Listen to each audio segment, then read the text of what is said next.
Assalamualaikum warahmatullahi wabarakatuh. Perkenalkan nama saya Muhammad Rinaldi Pratama dengan NPM 52204111244.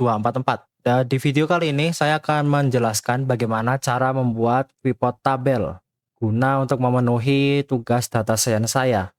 Nah, di sini untuk datanya saya menggunakan data pizza sales atau penjualan pizza.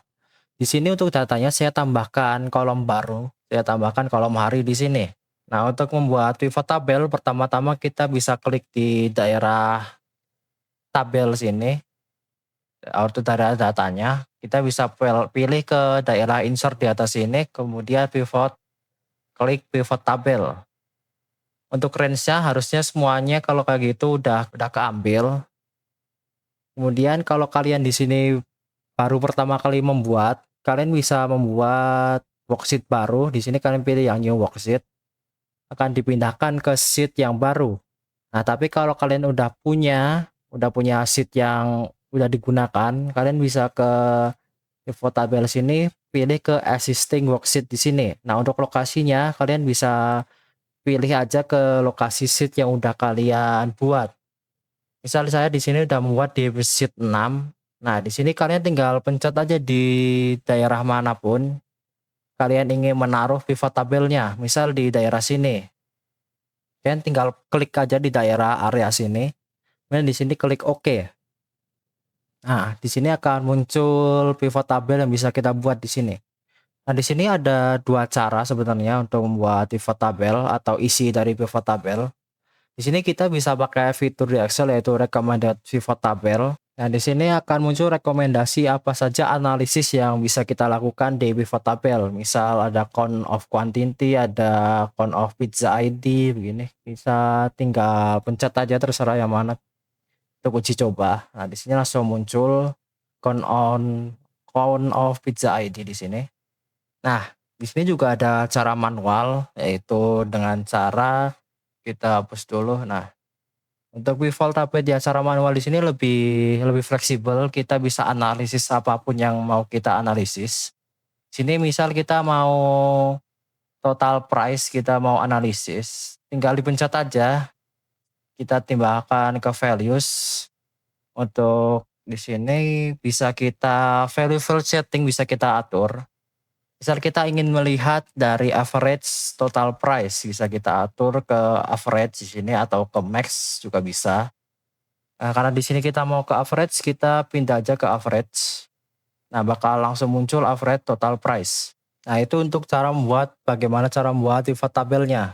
Bisa kalian uji coba sendiri apa yang mau kalian analisis, seperti di sini misal quantity of pizza kategori di sini. Bisa kalian masukkan di bagian rows bisa kategorinya, terus untuk values-nya bisa kalian quantity dibentuk dalam sum, kalian pilih bentuk sum. Kalau kayak gini muncul quantity of tiap kategori pizzanya dengan total 48.000. Kemudian bisa kalian buat seperti ini juga, bisa analisis pemesanan dalam bentuk hari. Di sini juga ada pendapatan bulanan bisa kalian buat. Nah, kalau cuma untuk bentuk tabel seperti ini kan membosankan ya, bentuk lihat tabel kayak gini. Nah, bisa kalian buat dalam bentuk chart agar lebih menarik bentuknya untuk kalian analisis atau kalian lihat.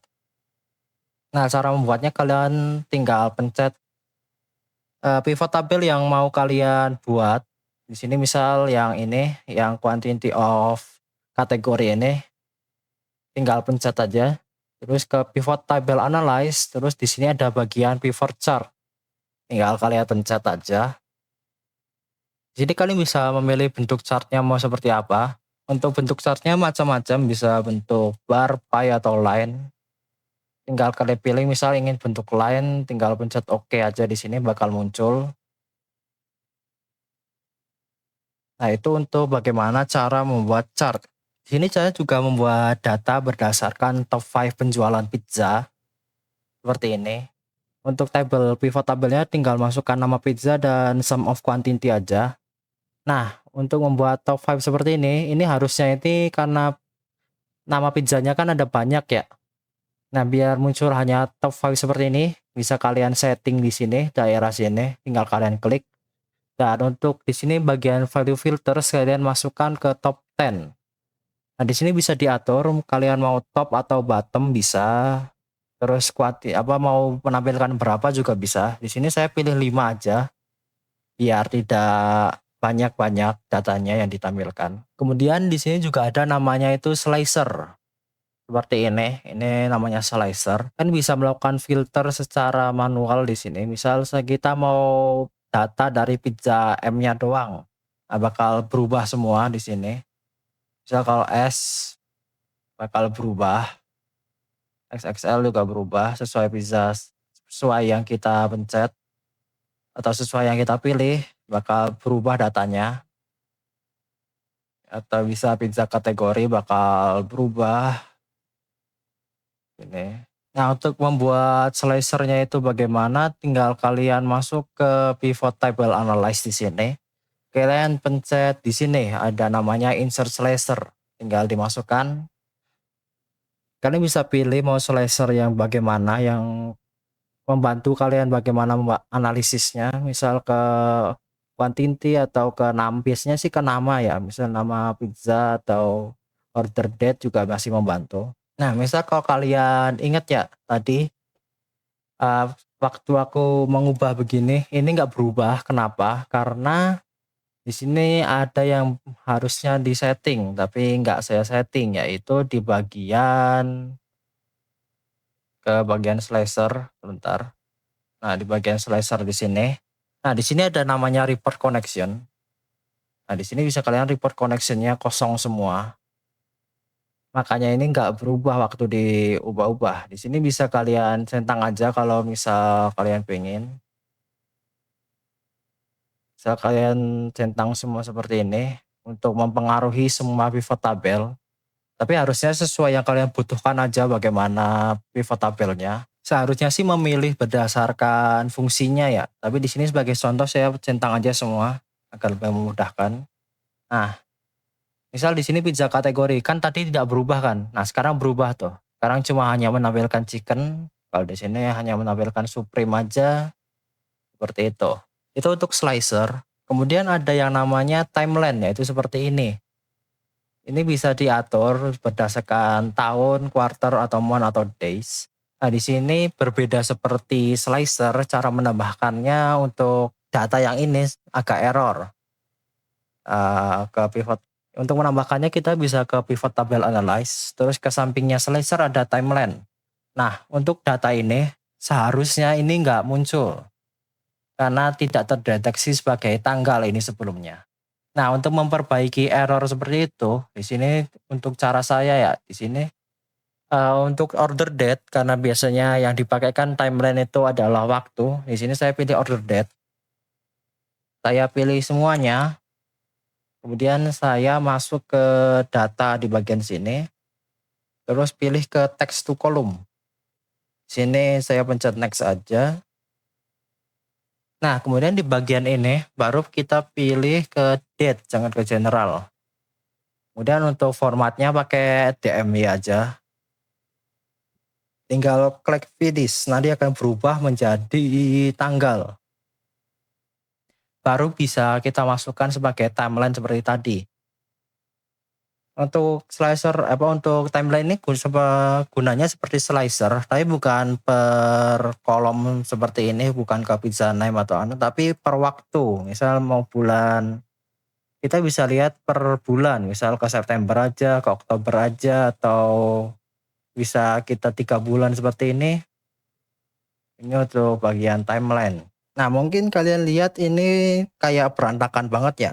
Nah, ini sebenarnya nggak apa-apa karena nanti bakal kalian masuk ke dashboard kayak gini yang lebih rapi dalam analisis. Kalian bisa masukkan ke dalam dashboard penjualan seperti ini. Ini sebagai contoh dashboard penjualannya ada total revenue, rata-rata pembelian, total order, dan slicernya nggak saya masukkan semua, hanya yang benar-benar penting saja. Nah, misal untuk total revenue seperti ini ya, di sini kan ada kan. Nah, daripada kalian menuliskan ulang seperti ini, kalian bisa menggunakan cara yang lebih cepat yaitu seperti ini.